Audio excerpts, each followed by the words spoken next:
Boa noite! É um prazer estar aqui com vocês, fazendo parte deste bate-papo, conversando com Soninha. Hoje falando sobre letramento, gênero e raça, na reconstrução de identidades de mulheres negras. Vamos começar conhecendo melhor cada uma das nossas painelistas. Mas antes eu quero dar uma boa noite, tanto para a Sônia Cleide, que está lá em Rio Verde, e falando aqui com a gente. Boa noite, Sônia. Axé. Axé, boa noite. Boa noite, Axé, Suete. boa noite. Boa noite. Axé. Que bom. Axé. Então, gente, eu quero dar as boas-vindas para a Suete, né? E já pedir para ela se apresentar, falar quem ela é, né? Aqui nessa nossa roda de conversa, conversando com Soninha. Se apresente, Suete. Primeiramente, eu quero agradecer o convite para estar aqui nesse momento, né, conversando com Soninha. Meu nome é Suete, eu sou filha do Liberato, um maranhense porreta, filha da Carmelina, uma goiana guerreira de muita força, e desse amor dos dois, vem então 3 filhas, Suete, Livine e Laene. Esse amor me atravessa e, através desse amor, ele também chega em Rian. Sou mãe do Rian, ele tem 16 anos, um rapaz lindo. Tenho 43 anos e, no momento, eu estou fazendo doutorado, desenvolvendo uma pesquisa sobre letramentos, identidades e culturas com os jovens indígenas Aquém, Xerente, do território Xerente, no estado do Tocantins. Maravilha, Suete. Nós ainda vamos conversar muito essa noite aqui sobre essas suas pesquisas tão interessantes. E eu também quero pedir a Soninha, né, que é a nossa anfitriã, primeiro agradecer pelo convite que ela me fez para mediar essa conversa entre você, Suete, e ela, né, e depois aproveitar este momento e trocar um dedo de prosa com as nossas e os nossos internautas. E aí, Soninha, eu quero que você fale para elas, para eles, né? Quem é Sônia Cleide?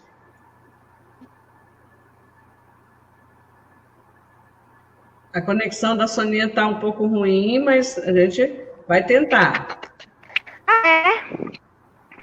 Axé. Axé, em primeiro lugar, agradecer por estar aqui essa noite com a gente, para fazer essa meditação. Meu nome é Sônia Cleide Ferreira da Silva, né? Sou filha de seu Teodorico Ferreira da Silva e Erundina.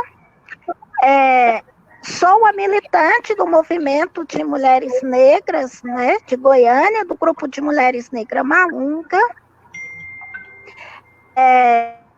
Sou uma pessoa que muitos já me conhecem como Soninha, né, solista. E nasci em Jataí, vim em Goiânia, e aqui em Goiânia a gente começou toda a luta. Meu pai começou a trabalhar a questão racial dentro da Igreja Católica como agente pastoral negro, e fomos construindo essas políticas de igualdade racial. Meu primeiro trabalho, hoje eu estava lembrando disso, meu primeiro trabalho formal, e as meninas estavam falando, trabalhei numa fábrica de suspiro, que é muito interessante, que isso tem na minha mente, isso veio latente para mim. Depois fui trabalhar como esteticista, depois fui trabalhar lanche, chamava Sônia Lanche, que era um lanche que era da família.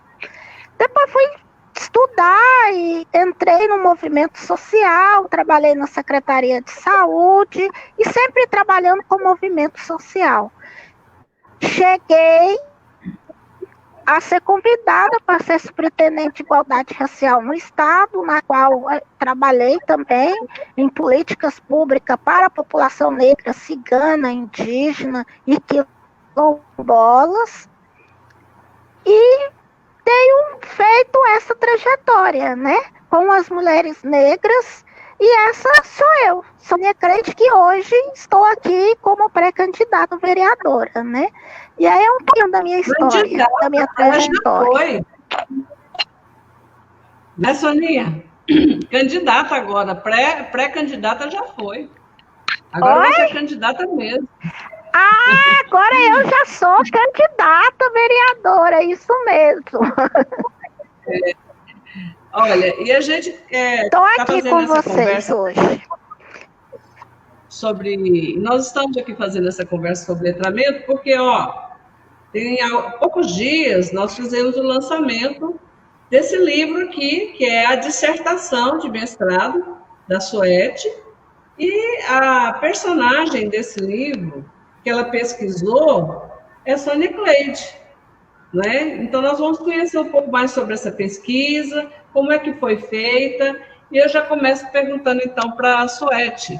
O que te motivou, Suete, a pesquisar sobre letramento, por este viés do letramento, para além da sala de aula? Porque a gente ouve falar de letramento todo dia, né? No aspecto de escola, alfabetização, mas para além da sala de aula, o que te motivou?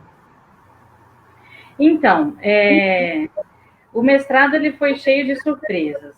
Ele começa, na verdade, eu entro para o mestrado com um projeto de pesquisa que era sobre signo linguístico.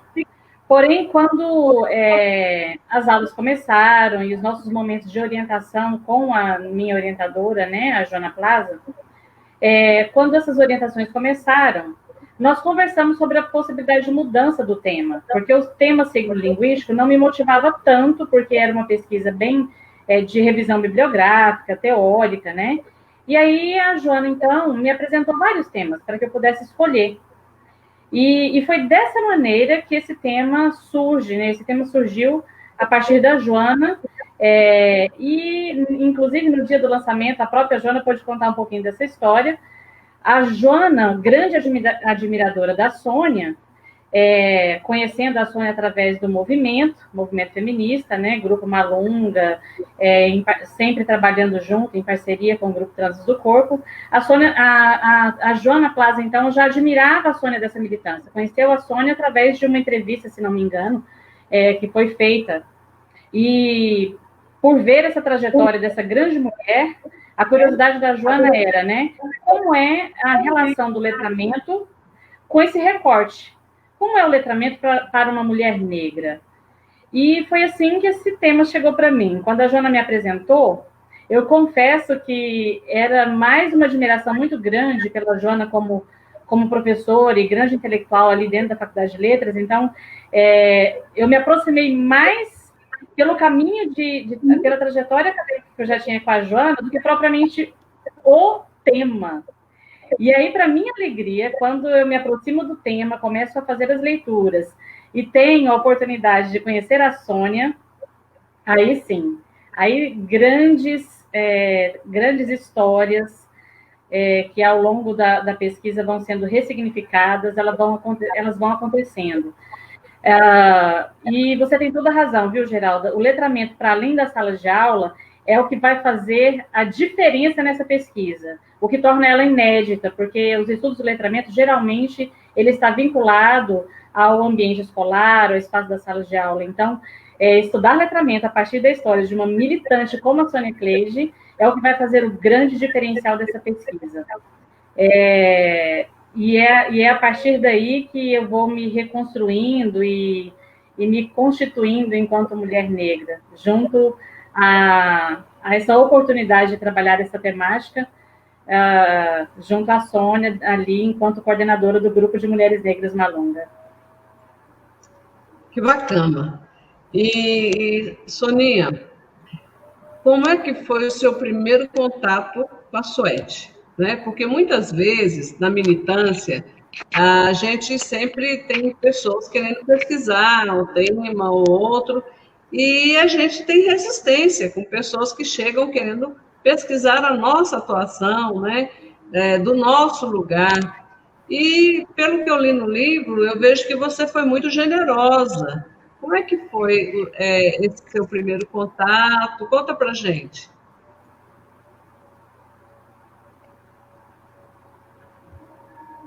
Uai,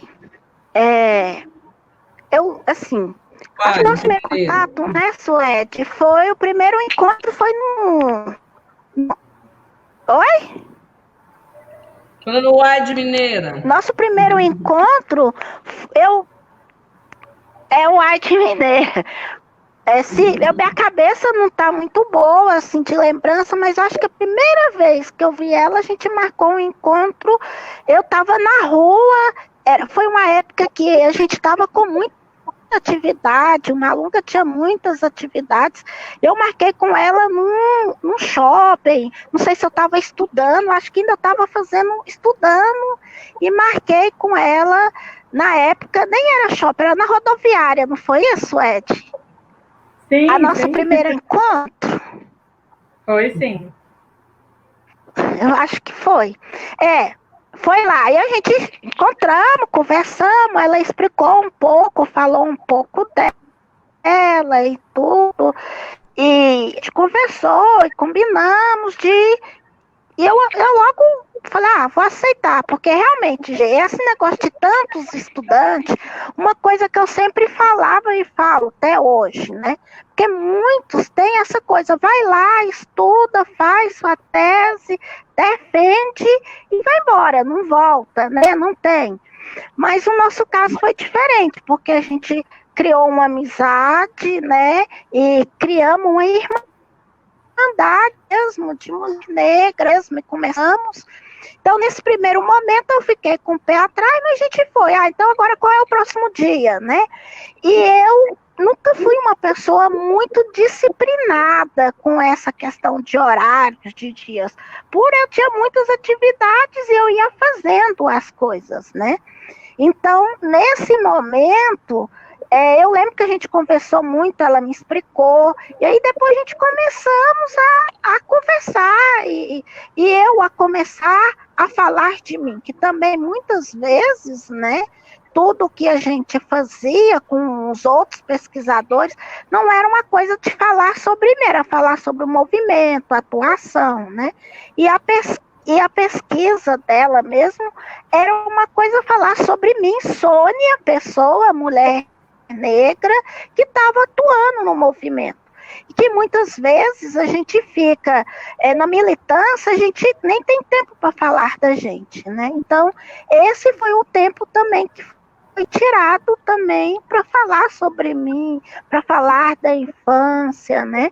Então, e com isso eu fui me abrindo e a gente foi conhecendo uma outra e fomos desenvolvendo um diálogo, uma conversa, uma amizade.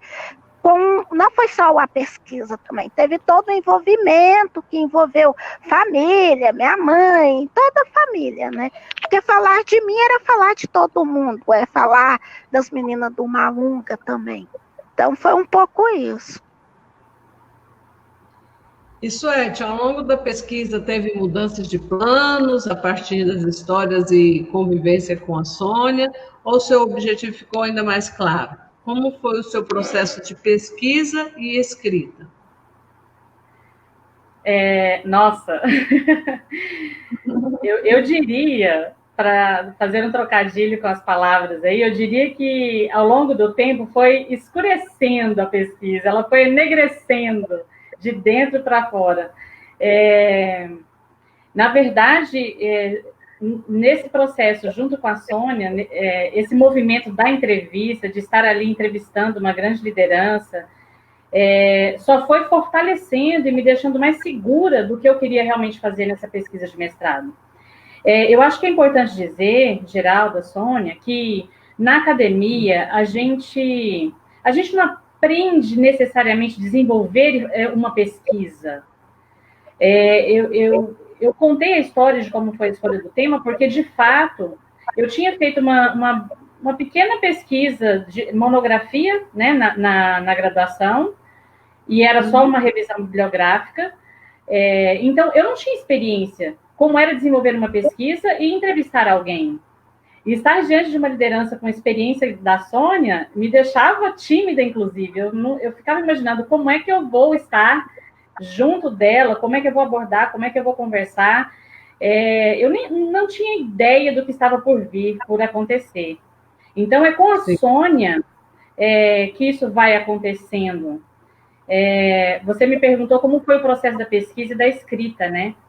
Então, eu digo que eu fui enegrecendo, que tudo foi enegrecendo e foi escurecendo, os objetivos foram ficando enegrecidos, porque nesse processo eu me percebo negra, eu me percebo mulher negra. E é junto dessa liderança, né? É junto da Sônia.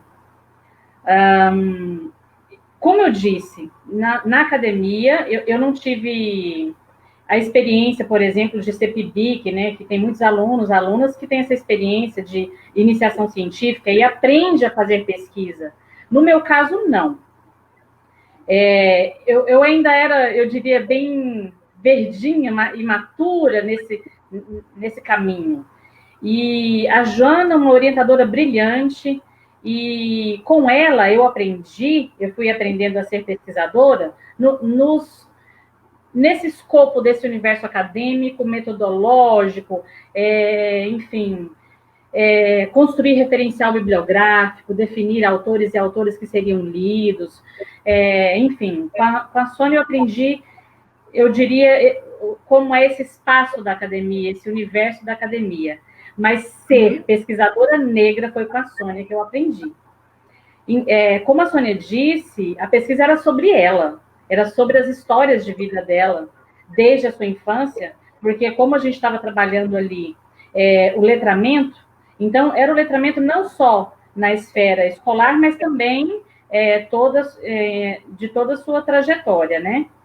E como se tratava da história de vida e incluindo sua trajetória como militante, eu passava longas horas entrevistando a Sônia e ouvindo a Sônia contar como era o trabalho dela junto às quilombolas, junto às mulheres negras de bairro. E nessa narrativa, eu acabava aprendendo com a Sônia, inclusive metodologia, porque fazer ciência, fazer pesquisa de uma perspectiva acadêmica tão somente é diferente quando você faz uma pesquisa acadêmica, incluindo vidas negras. Então, e sendo negra, fazer uma pesquisa com essa temática e contemplando uma pessoa da trajetória da Sônia, não teria como ser diferente. Então, muitas vezes a Sônia ia dizendo para mim, não, na minha experiência, quando eu vou para o quilombo trabalhar com as mulheres negras, né, com as mulheres quilombolas, a gente vai para a beira do rio, do Corgo, a gente vai conversar, e aí é quando elas vão dizer para mim como é a vida delas, como é a rotina, como é a dificuldade, como é ser mulher quilombola. Elas vão dizer para mim da importância das ervas no cuidado, na medicina, né? A medicina tradicional quilombola. Na beira do corvo que elas vão contar para mim sobre a primeira menstruação, como é que elas lidam com as meninas na primeira menstruação. Então, quando a Sônia ia dizendo como ela chegava no quilombo para poder estar com essas mulheres e contribuir como militante ali, defendendo aquela causa, né, como ela ia contribuir em relação à educação, à saúde dessas mulheres, saúde sexual e reprodutiva, quando ela contava para mim como era essa militância, como era esse trabalho, como eram as rodas de conversa, eu ia entendendo como é que eu, Suete, enquanto pesquisadora, deveria conduzir as minhas entrevistas com ela. Então, quando a gente está junto a mulheres negras, não é simplesmente você chegar e dizer, então, Sônia, você poderia ir me falar, né, como é a sua história de vida, como você começa no seu caminho como militante. Não é só isso. É você chegar e perceber, por exemplo, que naquele dia que estava marcado para fazermos entrevista, ela não estava bem. Ela estava se recuperando, por exemplo, de uma quimioterapia. Essa sensibilidade, né, quando a Sônia contava, olha, tinha dia que eu chegava no quilombo, elas não estavam bem, porque de repente não tinha o alimento ali.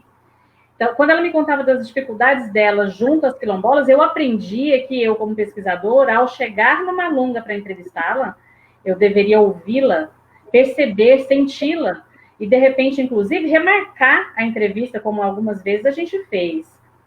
Então, foi um processo muito bonito, de dores também, claro,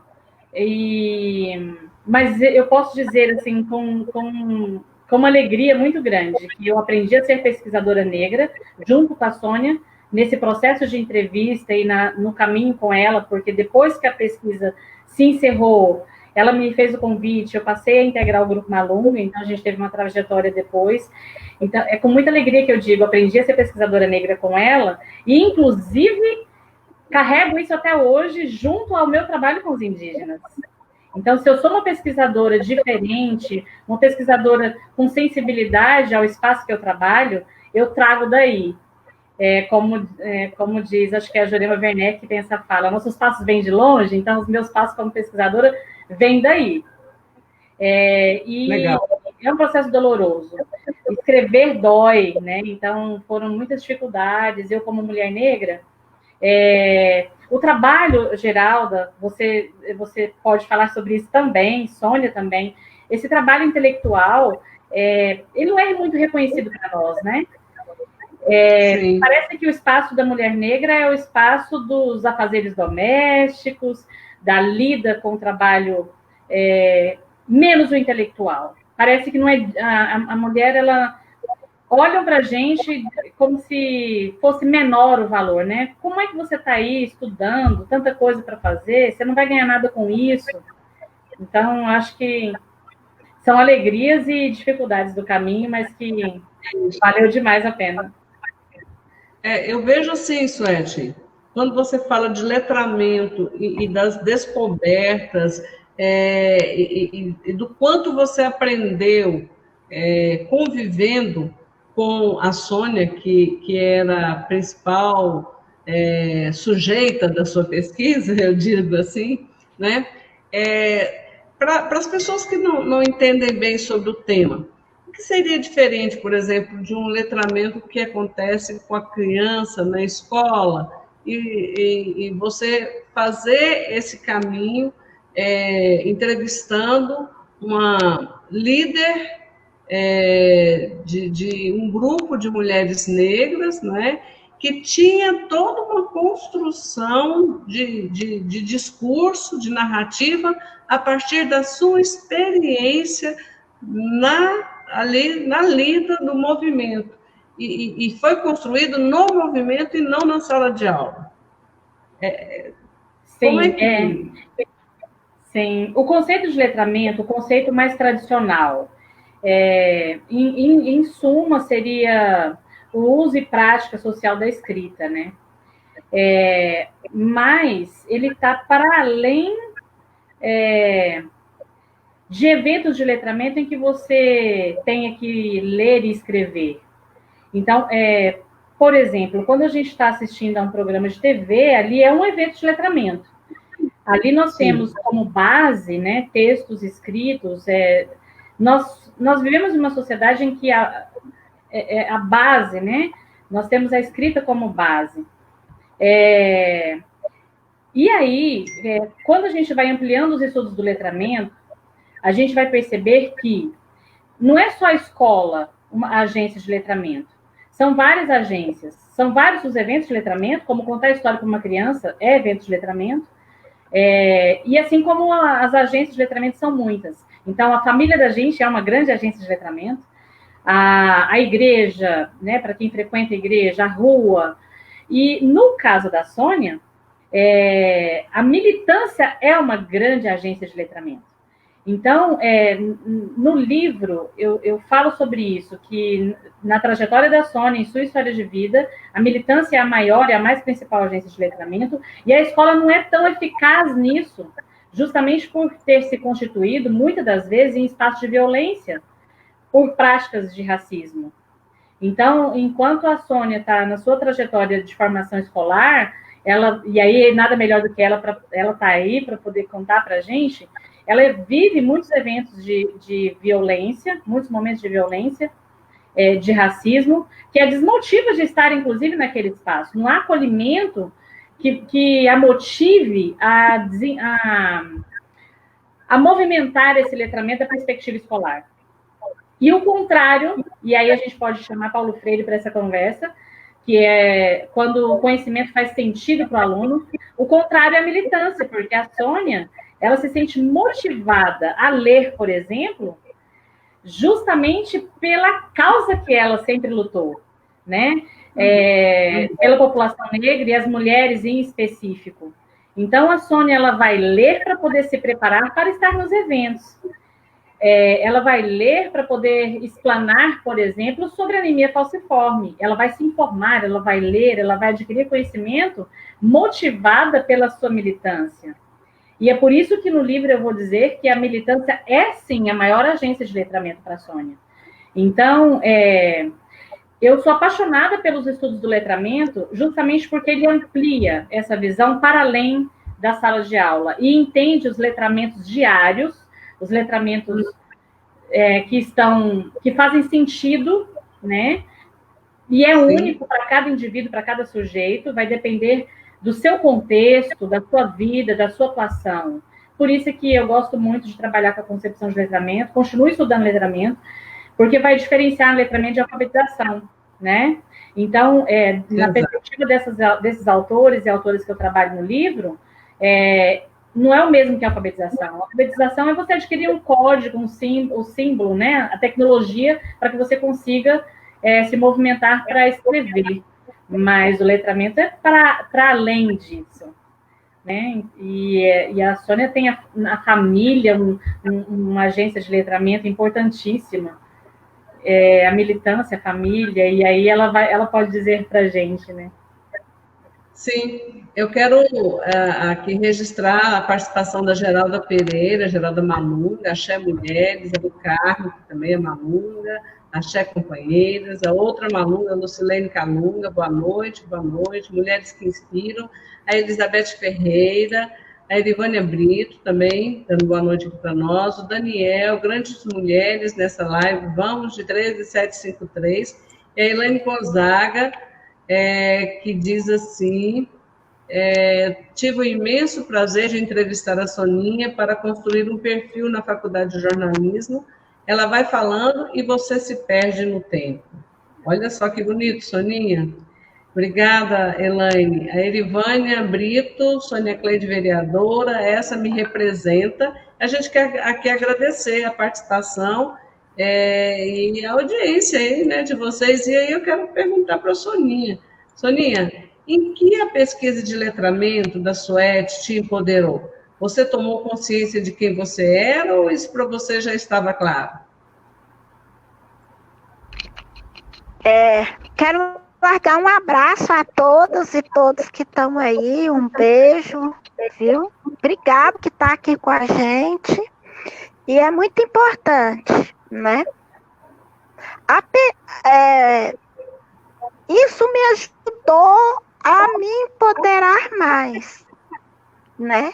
E a mim dar mais confiança no que eu podia, que eu era capaz, né?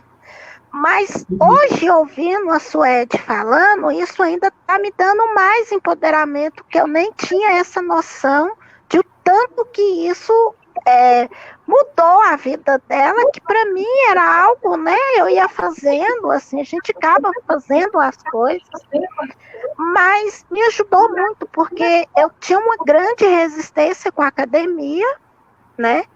E por todas as coisas que todo mundo tem que ler o livro para saber, mas eu vou falar alguns detalhes. Na minha infância, a minha mãe, ela tinha um orgulho, né, dessa questão de me pôr na escola. E a primeira escola que eu fui foi uma escola de freira, que hoje é pior do que uma escola militar, onde que tinha de me engessar totalmente. Lá eu tive de aprender a tocar piano, lá tinha muitas línguas.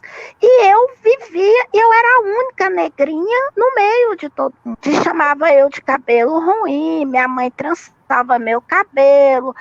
E eu estava nessa escola porque minha mãe trabalhava, na época, com vários médicos, várias pessoas em Jataí, e eles conseguiam bolsa, né? E minha mãe sempre foi uma pessoa que todo mundo gostava muito dela e tudo.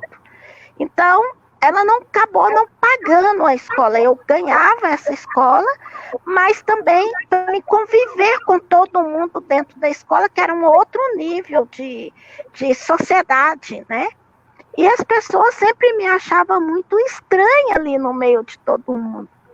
E eu já tinha anemia fosforme, não, na época não tinha descobrido o que era anemia fosforme. Então, era uma pessoa que vivia com dor, que passava mal na sala e que me chamava de preguiçosa. E devido ao problema da doença, eu tinha muita dificuldade de aprendizado também.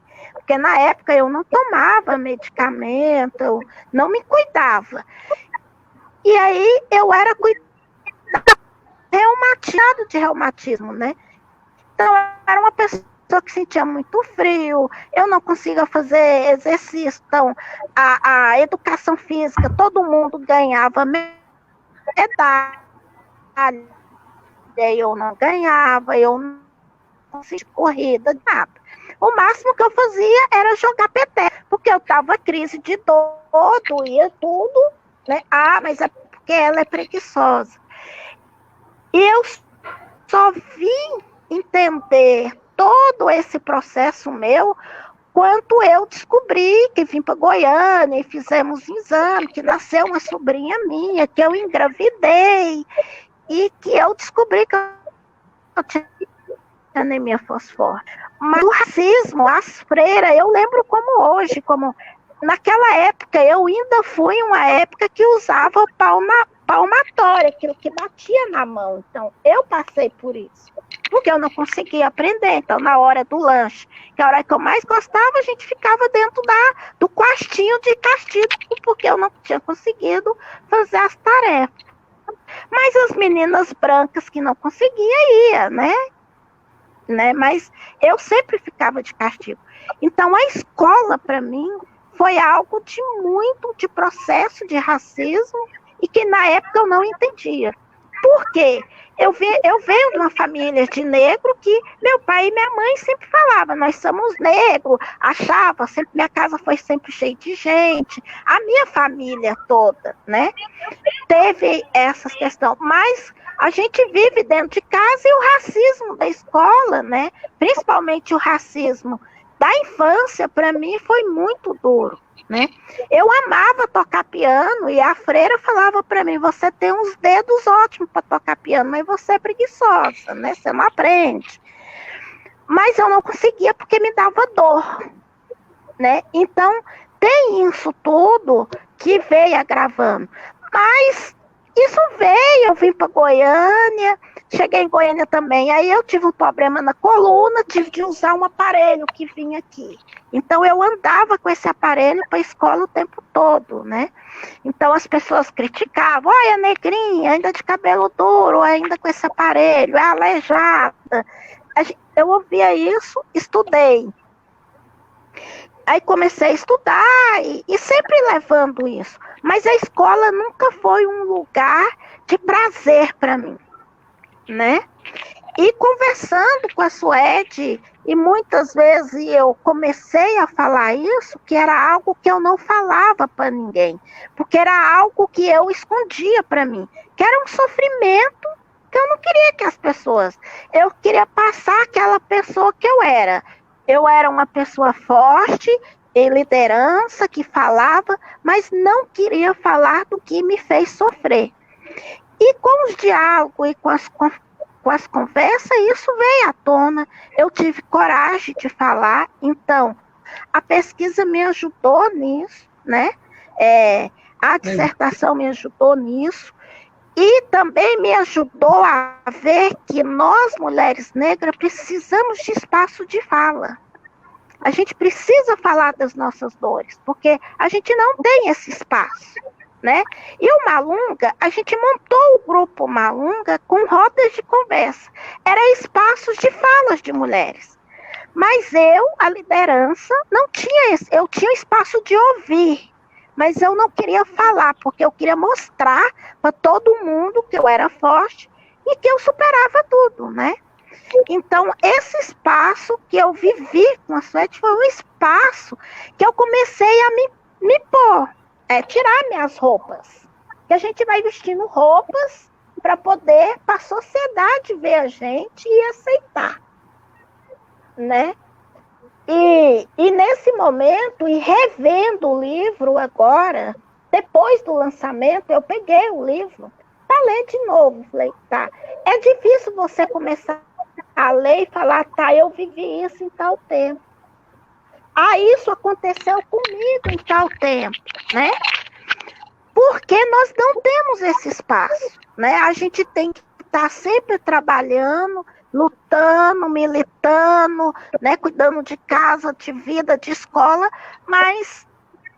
E também as minhas experiências, que quando a gente montou o grupo, tem uma palestra na Católica.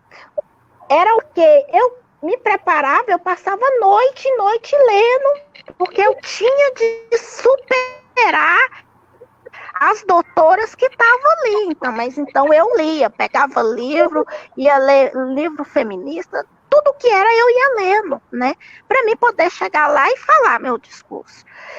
E a outra parte foi na saúde, quando a gente começou a implementar a questão da anemia falciforme, né? Que eu tive um embate direto, assim.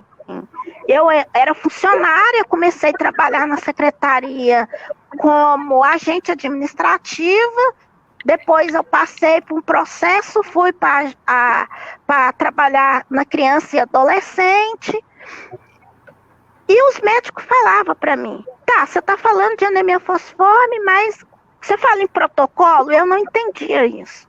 E tinha um médico, que é o doutor Alto, ele falou pra gente assim, não, eu vou dar aula para você para te ensinar a falar em protocolo com os médicos. Esse médico passou 6 meses fazendo reunião de abrir o livro e a gente lendo.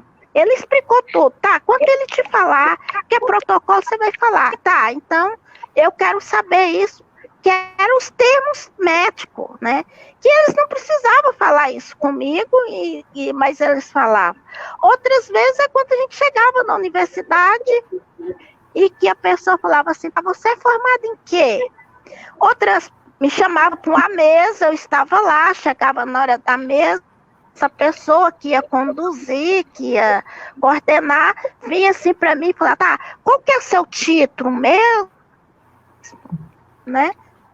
Não tem um título. Chegou ao ponto de pessoas, mas como que você está aqui nessa mesa com fulano, com ciclano, se você não tem um título, né? E várias vezes isso aconteceu, né? E cada vez que isso acontecendo, e aí paralelamente tinha a pesquisa, e cada vez que eu sentava e contava para a Suete, eu queria mais força para enfrentar isso, né? E então, como a pergunta que você fez, isso me ajudou a ter um espaço de fala. Uma fala falando das minhas dores, né? Das minhas, que na época eu sabia que era racismo, mas aquilo é uma coisa tão, como é pra gente, é a mesma coisa, uma coisa que aconteceu com a gente há pouco tempo no shopping. Eu via que estava acontecendo ali, era algo do racismo, né? Mas eu não soube reagir na hora. Então, a tese ajudou a ter força de reagir, a gente falar, né? E deu ter coragem de falar o que eu passei, porque hoje várias mulheres ou adolescentes conseguiram ler o livro e falar, eu estou passando por isso, eu vou reagir. Então, eu acho que é isso, nesse ponto. Né? Então, eu quero também agradecer a participação aqui na nossa live da Maria Mendes Pereira. Ela diz assim, minha grande amiga, parabéns, estou amando essa fala sobre letramento, você nos representa, mulher de luta, A Irivânia Brito diz, na escola pública atualmente existem projetos que trabalham a valorização da cultura africana, mas, infelizmente, as religiões de matrizes africanas ainda é tabu, infelizmente. E a Geralda Pereira diz, realmente, o livro é incrível, ele nos prende a cada página. Olha só que coisa boa, né? E agora eu quero saber aqui da Suede, continuando aqui a nossa conversa, essa roda de conversa. Suede, você disse na sua dissertação, né, no livro, que a pesquisa, a história da Soninha, te trouxe a consciência de que você é negra. Né? Até na introdução dessa nossa live você fala um pouco sobre isso também, né? Como se deu esse processo? Como é que você se enxergou negra? Inclusive ontem, né? Fazendo um comentário antes de você responder, o Facebook agora traz aqueles avatares, né?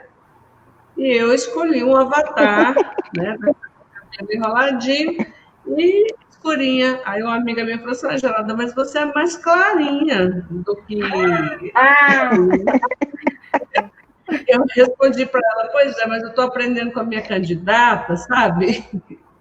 E tomando consciência da minha negritude. Mas, para além da minha candidata, eu fui também crescendo, né, e conhecendo as minhas raízes e percebendo essa coisa de que o pardo que estava na minha certidão de nascimento não queria dizer nada, não queria dizer muita coisa, né? Então, como é que deu esse processo para você, Suede? Ai, Geraldo, que conversa deliciosa. Então, eu também era parda.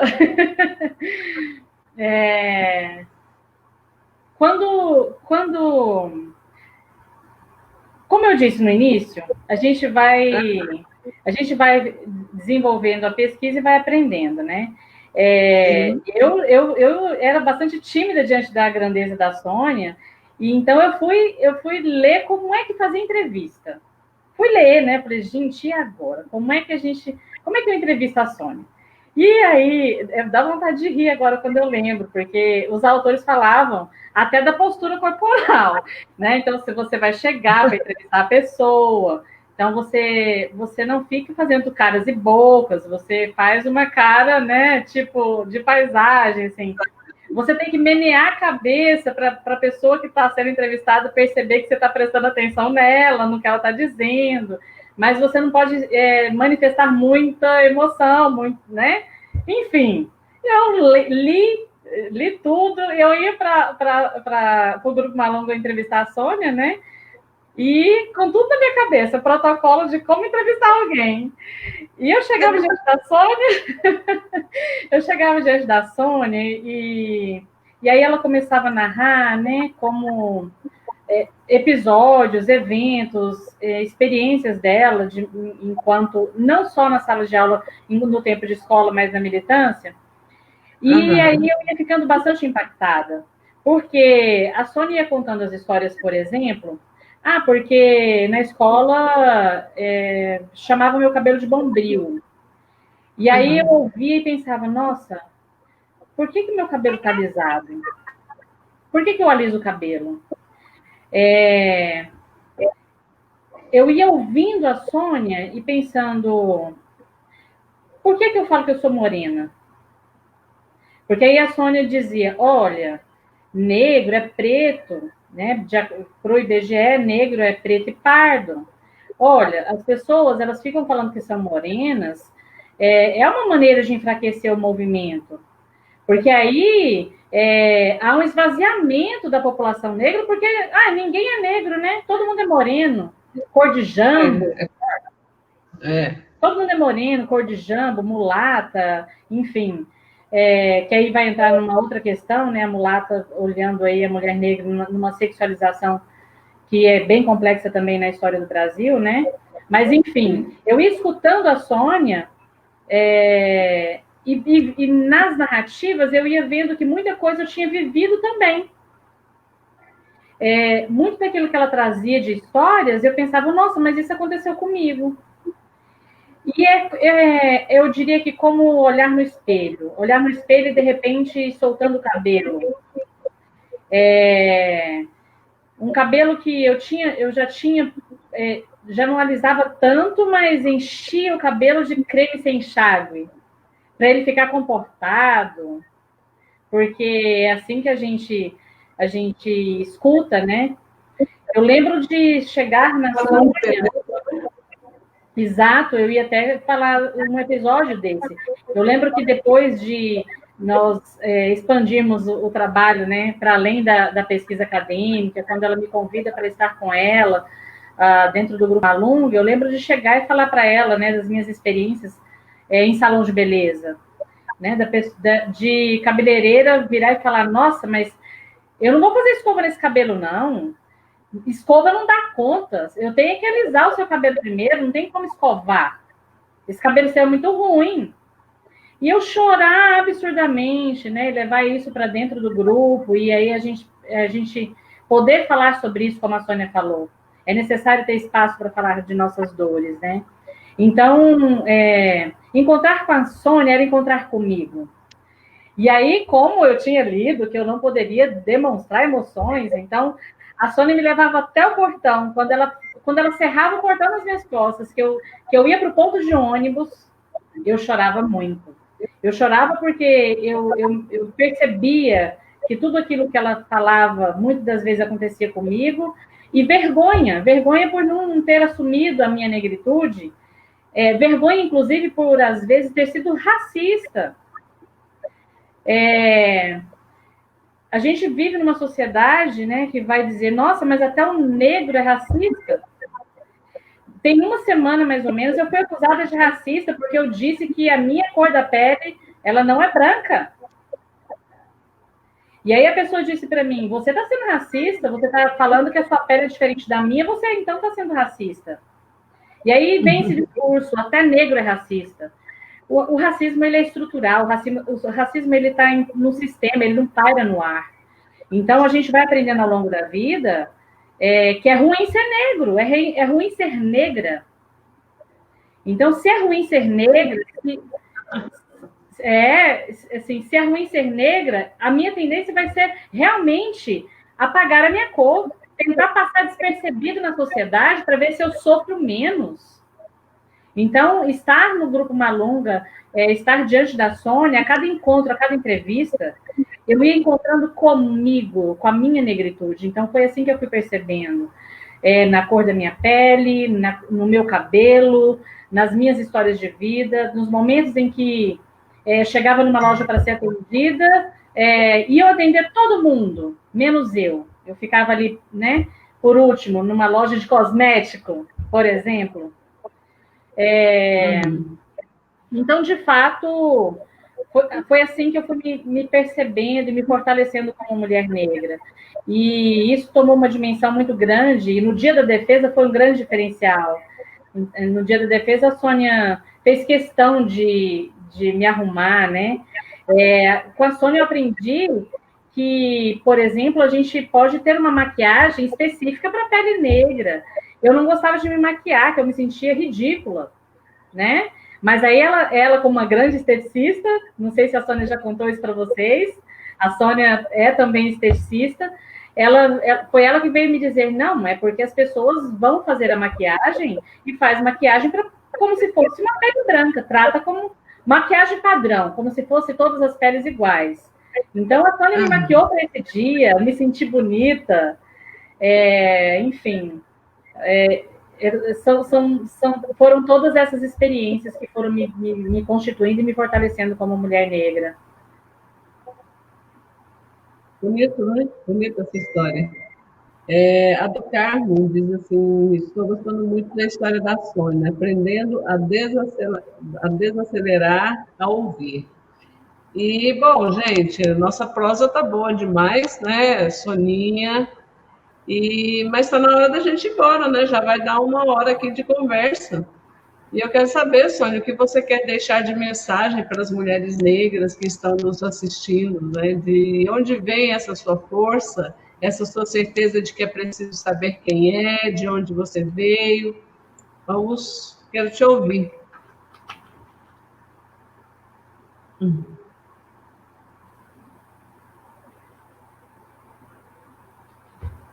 Tá sem som, Soninha? Vou liberar o som dela. Hoje à tarde eu estava dizendo isso. Eu trabalhei numa fábrica de suspiro para juntar dinheiro para pagar meu curso de esteticista do Senac. Eu fiz esse curso de esteticista porque eu queria aprender a maquiar e cuidar das peles negras. Trabalhei numa clínica de mulheres brancas o tempo todo. E isso é algo que era apagou por muito tempo da minha vida. E hoje isso voltou para mim. E agora a Suede trouxe essa questão porque eu achava que todas as mulheres negras tinham de maquiar e ficar bonita, porque eu adorava, eu gosto de maquiar também, né? Mas eu acho que cada um tem que procurar sua força interior e não deixar, né, as tristezas, não deixar o racismo, não deixar os não que falam pra gente todos os dias, né? A gente perdeu a vontade de sonhar, né? E a minha força, eu trago ela das minhas iabás, dos meus orixás. Que desde que eu conheci, né? Que eu fui dentro de uma casa de Umbanda, eu estava com 13 anos de idade, que foi a casa da mãe de terreiro que faleceu agora, a mãe Yara de Ogum. Desde que eu fui me apresentada ao terreiro mesmo, mas eu já vivia isso, minhas experiências de vida, né? Com minha avó, mãe da minha mãe, era uma pessoa evangélica, mas que me ensinou a pegar erva, que me ensinou a fazer remédio, a chá, a doce, me ensinou a fazer crochê, mas eu nunca aprendi a fazer crochê, me ensinou a costurar, mas que eu nunca quis aprender a costurar, né? Eu sou a neta que mais disciplinada das netas, mas que me ensinou isso tudo, porque na hora do crochê era a hora que ela passava o conhecimento. Na hora de trançar meu cabelo, era a hora que também dela tá me ensinando. Então, gente, eu largo assim. A gente não pode esquecer da onde que a gente é e da onde que a gente veio. Por mais triste que seja a nossa realidade, mas é a nossa raiz. Então, a nossa família é a nossa raiz, né? Para mim, a minha força veio da raiz da minha mãe. Apesar que eu vivi muito mais com meu pai na militância, mas quem me dava a energia era minha mãe. E a minha avó, quando eu era criança, eu dormia com a minha avó. Quando eu já era velha, eu fui dormir com ela também. Quando meu filho nasceu, ela veio ver meu filho e dar o primeiro banho, vem dormir comigo na cama. Então essa é a minha força, né? É a força que eu tive da minha raiz, que é a família, que é... E também a outra raiz que também me sustentou foi as mulheres negras, foi o Grupo Malunga, foi essas mulheres que até hoje convivem comigo, com o meu ranzismo e tudo, né? Mas que a gente se une e uma vai dando força para a outra. Então, a força maior é essa força das mulheres, né? Que eu venho da minha bisavó, da minha avó, da minha mãe, né? E que eu sinto ela. E da minha tia, que cada dia eu tô vendo partir, mas que tá indo agora pro outro lado e que vai continuar dando essa força para mim, né? E eu acho que é isso, e eu tenho certeza que é isso, que a gente precisa nos unir mais, ter mais momentos de rodas de conversa. E quero dizer que hoje, para mim, está sendo muito difícil essa roda de conversa, mas que está sendo muito saborosa e está sendo muito acolhedora, que eu estou sentindo acolhida por vocês, mesmo que estejam de longe, todas minhas companheiras que estão aí, minhas amigas, e que a vida da gente tem que ser feita com amor, com carinho, com união, né? E a gente saber também, né? A perdoar as pessoas, que nós somos humanos, a gente faz as coisas, tem hora que ofende as pessoas, mas que a gente também tem a coragem de sentar e conversar, né?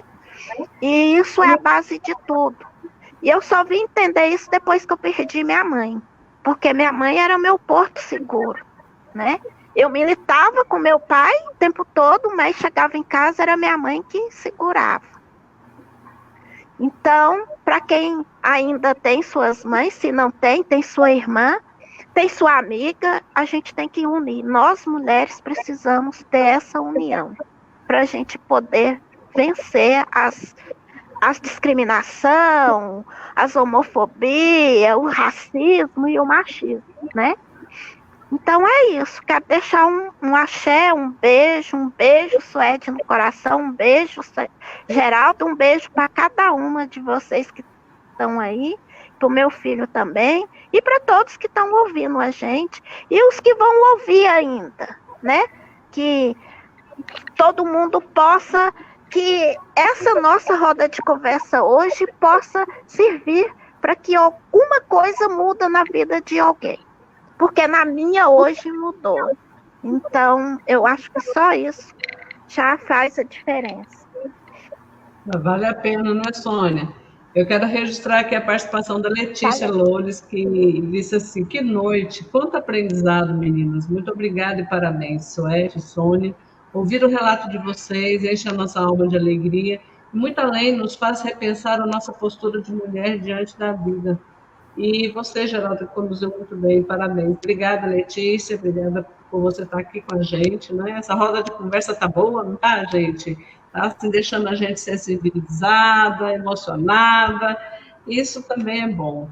A Erivânia, estamos todos, Sônia Cleide, a Maria Mendes, colocou, deixa eu ver, tem mais comentários aqui. Maria Mendes diz que noite gratificante, muita axé para todas, gratidão. Tiago Goulart, adorei o papo, o relato de tanta sabedoria e experiência de vida dessas mulheres maravilhosas. A Bruna Capone, mulheres que inspiram. A do Carmo, amei, momento muito gratificante. Mais um aqui, Elizabeth Ferreira, maravilhoso, muito aprendizado. Mas a gente ainda tem aqui uma questão para a Suete. Suete, hoje você está numa nova empreitada, você falou no início, né, que está fazendo pesquisa para o doutorado. A mestra Suete hoje, a partir da tomada de consciência de sua identidade negra, é diferente da Suete do início do mestrado, óbvio. E o que você diria para as mulheres negras que querem se empenhar na academia, Suete? Bem, assim, inspirada pela fala da Sônia, né? Ela deixou uma mensagem no final muito importante, que toca o coração da gente, e que foi algo que eu também fui tomando e deixando crescer dentro de mim, que é a gente trabalhar a nossa ancestralidade e a união, né? Então, assim, primeiro, eu quero dizer que a universidade, a academia, é espaço de mulheres negras, sim. A mulher negra, ela deve estar onde ela quiser, né? Claro que são muitas dificuldades, muitas. E aí eu gostaria de chamar a atenção para uma delas, que é a necessidade da gente desmistificar e quebrar paradigmas, da gente pensar o que nós estamos chamando de ciência, por que ciência é aquela produzida somente dentro dos muros da academia? Por que ciência não é o que a Sônia produz junto às mulheres quilombolas, junto às mulheres de bairro? Por que não é ciência? Acho que a gente precisa pensar sobre isso. Porque durante o livro, e aí eu convido a todo mundo, né, que faça a leitura, durante o livro, a narrativa ela vai crescendo de uma maneira, isso aí, Geralda, ela vai crescendo de uma maneira que a voz da Sônia está ali juntinho à voz de todos os autores e autoras que foram usados para fazer a fundamentação teórica. Ali não tem distinção de voz, a voz da Sônia está lá, lado a lado. E é interessante que quando eu li as autoras, quando eu li os autores, eu ficava encantada e espantada, falando, nossa, mas o que eu ouço da Sônia é pura teoria. Porque quando eu ia ler sobre a questão de gênero, de raça, eu ia ler e era ali, nas entrevistas da Sônia, que eu iria perceber qual era a força do que aquele livro trazia para mim. O significado na vida, no dia a dia. Então, eu acho muito importante a gente desmistificar. E eu acho muito importante também a gente chamar a atenção para o que a Sônia falou. A gente não pode perder as nossas raízes. A gente não pode esquecer de onde a gente vem. Porque, infelizmente, Geralda, Sônia, nós temos mulheres negras que também oprimem. Então, é ruim dizer isso, dizer que, às vezes, lá dentro da academia, eu encontro mulher negra que, ao invés de estar junto comigo, assim como eu encontrei apoio e força no grupo de mulheres negras na Lunga, que também fosse força para mim lá dentro. E aí a gente deve retomar Paulo Freire novamente. Quando a educação não é libertadora, quando ela não é para a liberdade, o sonho do oprimido é ser opressor. Infelizmente, tem muitas mulheres negras que chegam na academia e esquecem de onde veio. E eu tive o privilégio de fazer toda essa minha trajetória com a Sônia, porque com ela eu aprendi que jamais se esquece de onde se vem. Então, eu acho que a mensagem que... E aí eu aprendi com a Sônia também que a gente não deve encerrar nada com coisas tristes, né? Ruins.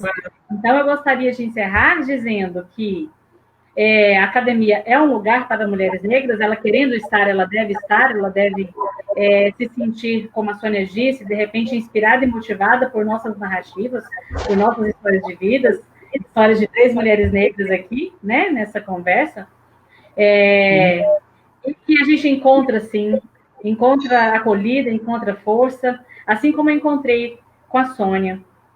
Eu relatei um episódio que aconteceu com a gente uma vez, né, no Grupo Malunga. Eu relatei no lançamento, né, o Grupo Malunga promoveu o lançamento do livro, mas eu gostaria de retomar. Então, ser mulher negra é ser acolhimento, é ser calor, é ser gente. E nunca vou esquecer do dia em que eu cheguei na casa da Sônia, porque, como eu disse, eram muitas dificuldades. Eu cheguei na casa dela, eu já estava trabalhando no Malunga e fazendo projetos, escrevendo projetos para que a gente pudesse angariar recursos para continuar desenvolvendo as atividades do Malunga. Né? E aí, o tempo era curto, então eu tinha pressa. Eu tinha pressa de chegar, Sônia, vamos lá, vamos escrever, tem projetos demais, o edital já está vencendo o prazo, e a Sônia, nessa calma que vocês estão vendo aí, ela dizia assim, você não está bem hoje. Eu falei, não, Sônia, não tem tempo para ficar conversando hoje, não. vamos logo que a gente tem que terminar. Ela, não, para aí. E aí, nesse dia, a gente parou a atividade, e ela disse assim, vem cá, quando não era para fazer um lanchinho na cozinha de Dona Dina, que nos acolhia e cuidava da gente como uma grande mãe, matriarca, Dona Dina. Quando não era isso, a Sônia me surpreendia numa hidratação do meu cabelo.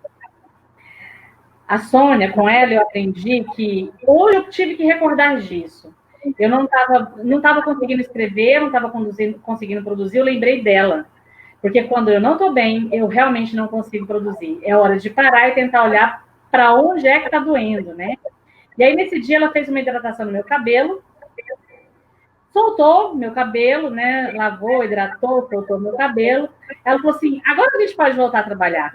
Eu já percebi que quando você está com esse cabelo preso, as suas ideias ficam presas. Eu acho que valia mesmo a pena repetir essa história.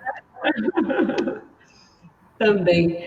Eu ainda quero registrar aqui a participação do Ulisses. Ele disse assim, ainda não li o livro de minha querida amiga Suete, mas tudo que foi abordado aqui nessa live foi enriquecedor e gratificante. Parabéns a Sônia, a Suete, a Geralda por nos brindar com tanta informação e experiência de vida. Muito axé a todas. E com essa participação final do Ulisses, eu agradeço, e também quero agradecer a Suete, agradecer a Sônia, porque mesmo nesse momento difícil que a gente sabe, né, Suete, que que Sônia está passando. Ela foi visitar a tia, teve a felicidade de ver a tia ainda em vida, né? E agora à noite a tia, então, faleceu. E ela está aqui, né? Porque tinha esse compromisso, e a gente ainda cogitou a possibilidade de não ter a live, mas ela foi mais valente do que nós, né? E isso, Sônia, eu quero te dizer que esteja bem, esteja forte aí, né? Receba o nosso abraço, mesmo que à distância virtual, viu? Sinta-se abraçada por nós. Um grande beijo, um grande axé para vocês, para todas as pessoas que nos acompanharam, né? Até a próxima live e tudo de bom. Obrigada. Obrigada pelo convite, obrigada pela conversa deliciosa. Boa noite a todos e a todas. Boa noite. Beijo. Gratidão. Axé, gente. Beijo. Axé. Axé.